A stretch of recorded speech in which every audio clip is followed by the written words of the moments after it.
Thank you, Sarah. Sorry. I've got to work out where the microphone is best, so I'll try not to kind of move this around too much.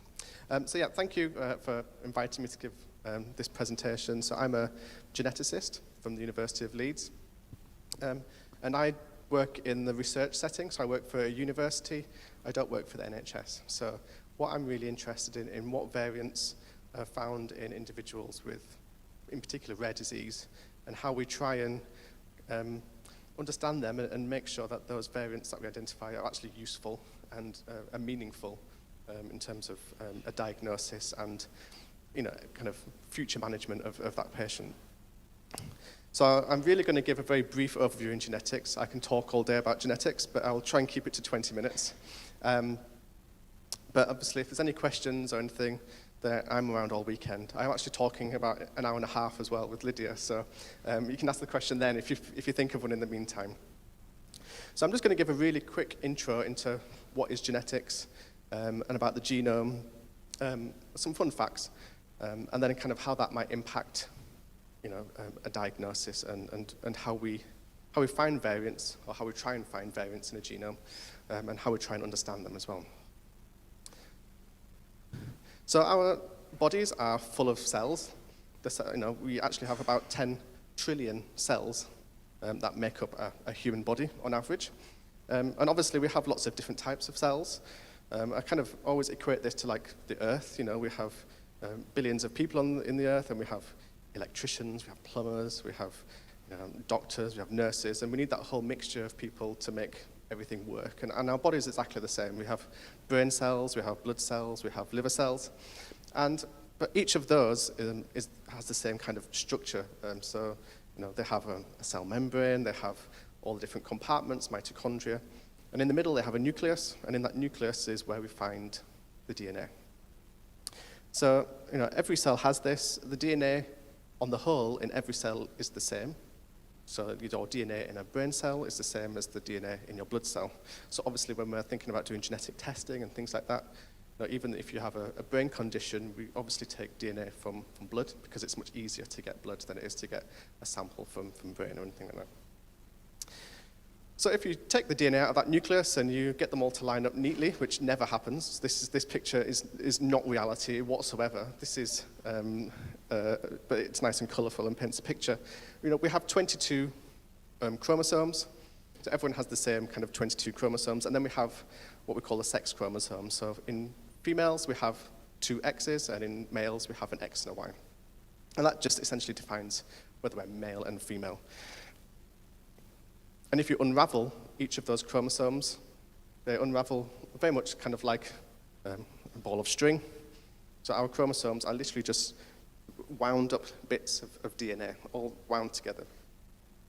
Now, the amazing thing is, if you take a single cell, tiny, tiny cell, and you actually unwind all of DNA out of that one nucleus, it's about the same height as me. It's about 6 foot.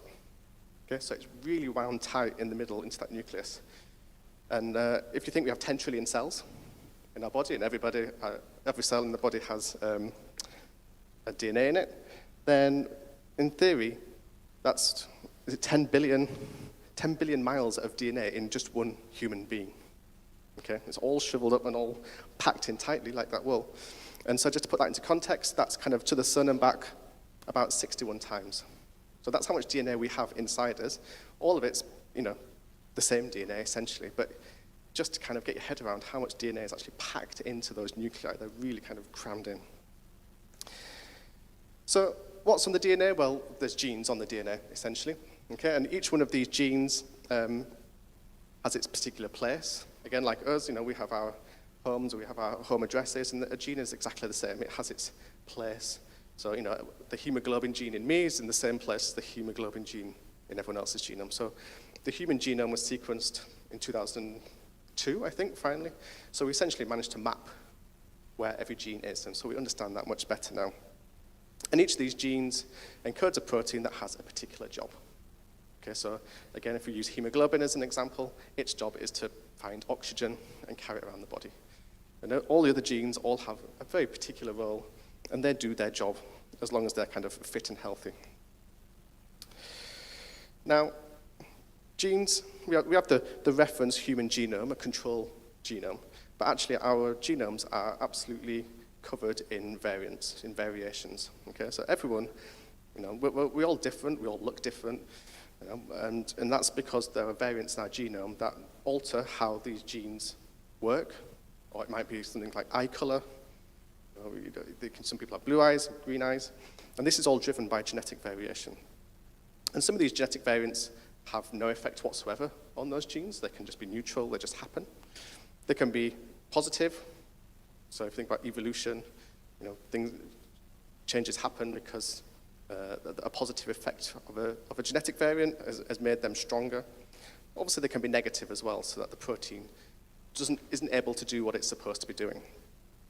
Okay, and this can have a whole wide range of different impacts. So the protein might not get to where it's supposed to go anymore, so it can't do its job in the right place. If you think about an electrician, it'd be no good fitting a boiler in your house. So if you're sending electricians to the wrong place, they can't do their job. It might actually mean that protein doesn't get made anymore. It might degrade. Okay, so it's just not there to do its job anymore. And so all of these changes that happen in the DNA all kind of account for why we're different, and also obviously underlies a lot of genetic disorders that we see in individuals. Now, the problem is we don't really understand genetic variation very well. So we sequenced the human genome 25 years ago, and we thought, oh, well, if we know what a healthy individual, or what the normal genome looks like, we'll understand it much better and we'll know what's going on. Actually, that's not happened whatsoever. So we've completely failed in our role to understand what these variants do. And that's because there's an infinite number of different combinations that can have an infinite number of different effects, and trying to map them has been really challenging. So, a lot of what we have to do is we will look at a genetic variant and we have to try and predict, is this going to have a negative impact? Is this going to have a positive impact? Is this going to have a neutral impact? And if you think, actually, we all have about 50,000 variants in our coding genes. So every gene, on average, has about 2 variants in our genome. And which ones are having an impact and which ones are not is not clear whatsoever. Okay? So we need to think about, is this gene variant going to have a damaging effect or not a damaging effect? If we then think, well, this is having a damaging effect, is this actually a gene or a protein that's involved in brain function or in myelin function? If you have a mutation in hemoglobin, you're not going to have a leukodystrophy. Okay, so there's a whole range of different questions, and this just leads to a whole lot of uncertainty.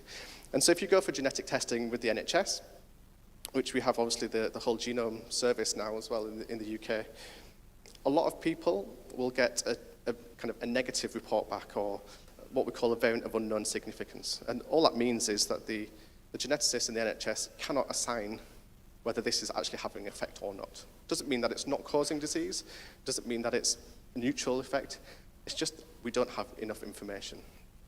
And obviously that's not very helpful at all to most of us.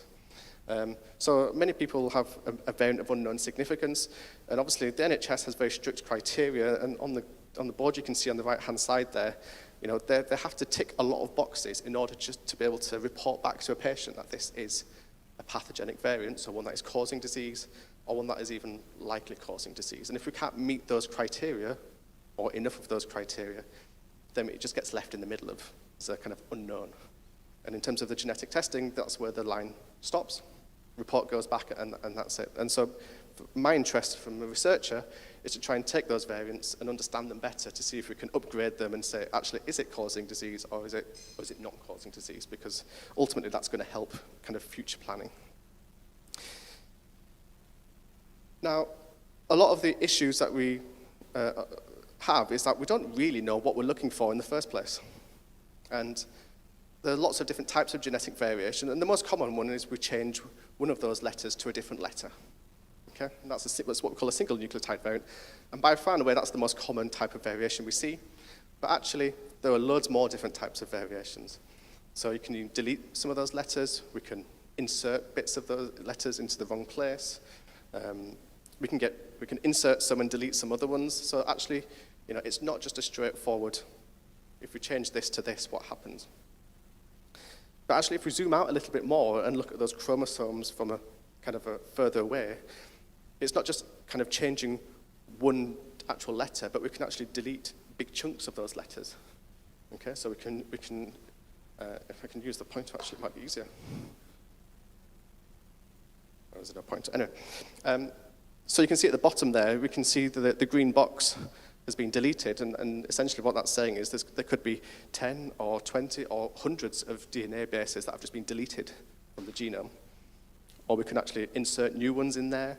They can switch around, they can kind of have a swap over, they can invert and start facing the wrong way. So actually, there's a wide variety of different things that can happen at the genetic level that can cause disease.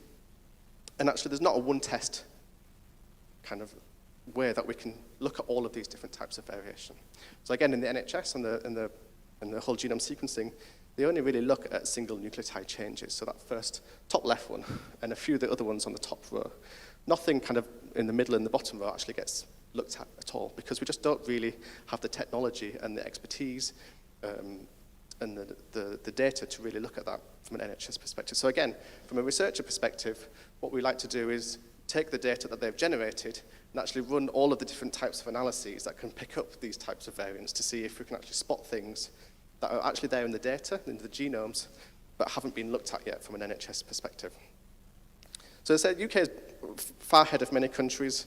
They're the first country to just do whole genome sequencing, where we sequence everything, all of the genes, and all of the non-coding genes, all of the bits in between, everything gets sequenced. And this is great in some respects, but actually from an analysis point of view, it's a bit of a nightmare because, as I said, we have hundreds of thousands of variants in our whole genome.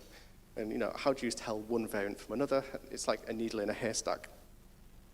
So actually the sequencing of DNA nowadays is easy. That's a very trivial thing to do. How we look at the data and how we interpret and make sense of it is very complex, and that's where the challenge comes in.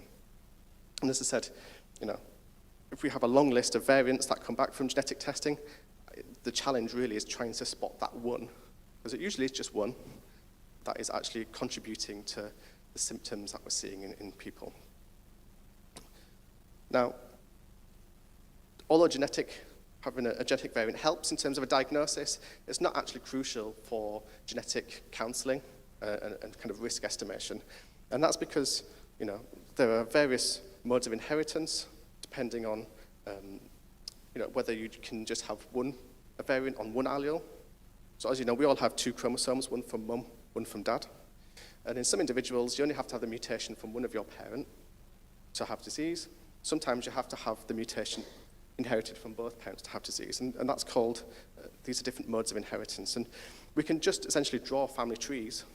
It kind of comes back to kind of who do you think you are, if you've watched that on BBC, where you go back and you map, did anyone else in the family have similar symptoms? And does a parent have a symptom? How many children have symptoms? And we can map out how frequently these symptoms occur in a family, and from that we can actually learn a lot of information in terms of calculating risk.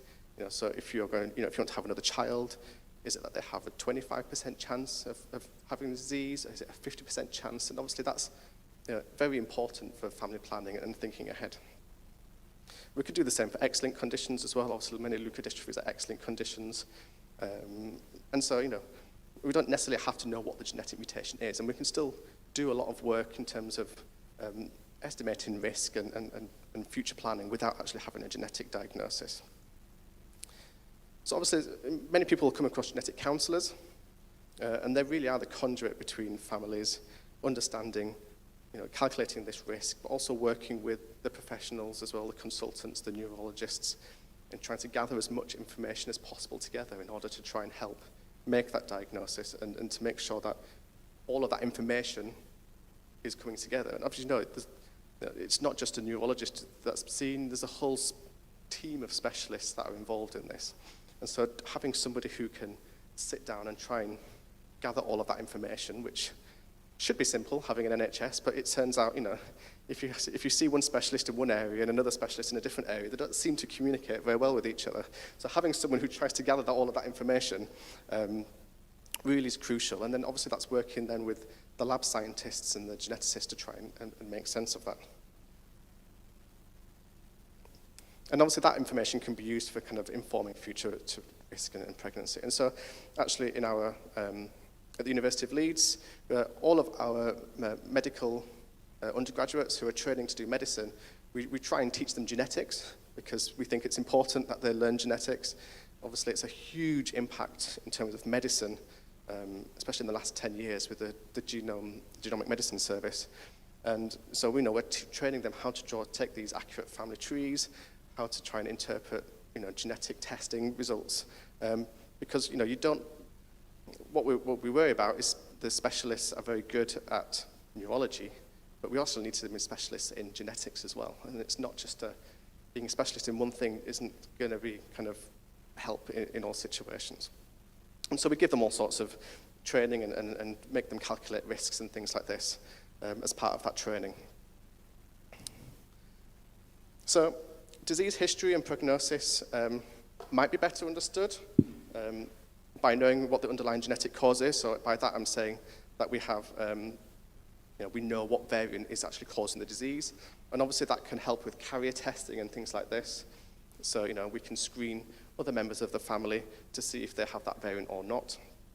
Obviously, if we don't know what the underlying genetic cause is, then we can't do that. And that's where, we have to use kind of the risk prediction to do that.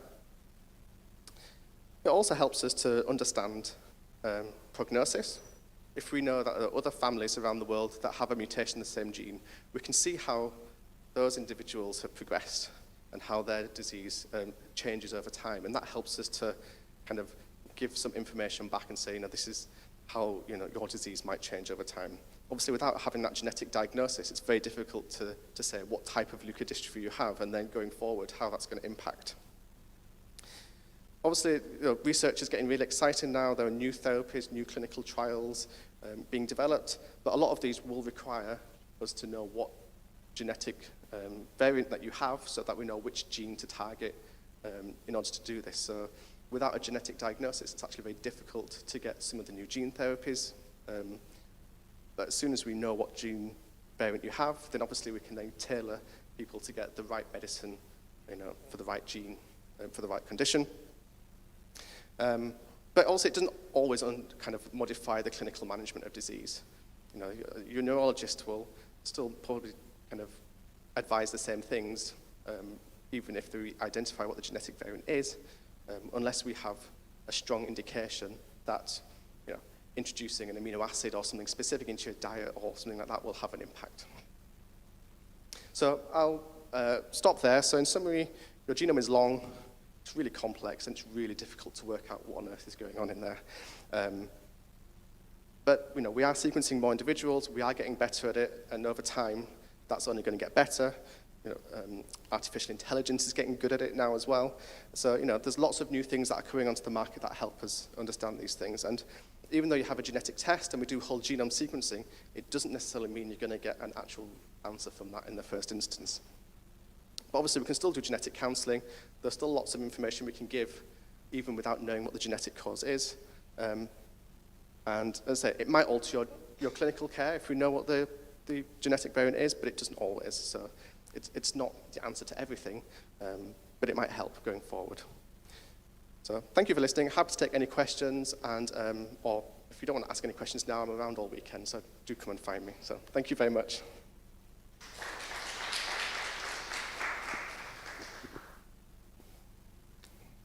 I've got time for questions, or have we got a question? Or, yeah, go for it, yeah. I'll pass you the microphone, because...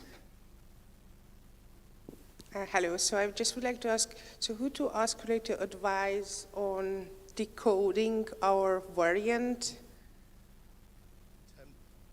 In terms of decoding? So for example, my daughter has her diagnosis, okay.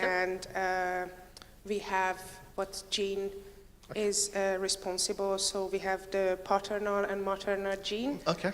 And so far we were just told that what's the diagnosis, but no one ever was telling us about there is a way to see the pathogenic likelihood if it's, I just see the re-diagonal in here, yeah, that it actually could be decoded, okay, which it's maybe not helping in the end, but for us to know that it's not so pathogenic, just within that there is different levels. We never actually know about that. So Okay, so I mean, the figure that I showed is not necessarily about how strong the mutation is, I guess, in terms of is it going to cause a severe form of a disease or mild.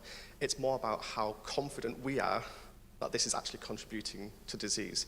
And actually, there's a lot of genetic variation between genes where actually sometimes we can predict something is probably going to be more severe because we understand that gene and we understand we've seen, let's say there's 50 people in the world that have mutations in that gene, and if we've looked at all of them and said, okay, the ones that have mutations there seem to have severe disease, and some that have them there have mild disease. So I don't think, the short answer is happy to have a look at it if you want to have a catch up, but it's more about what we learn from seeing other families with the same disease and how they're progressed and how those mutations. But we can have a look, because sometimes there are ways of doing it. I guess it's not straightforward, is the short answer. thank you. I hope that helps in some way.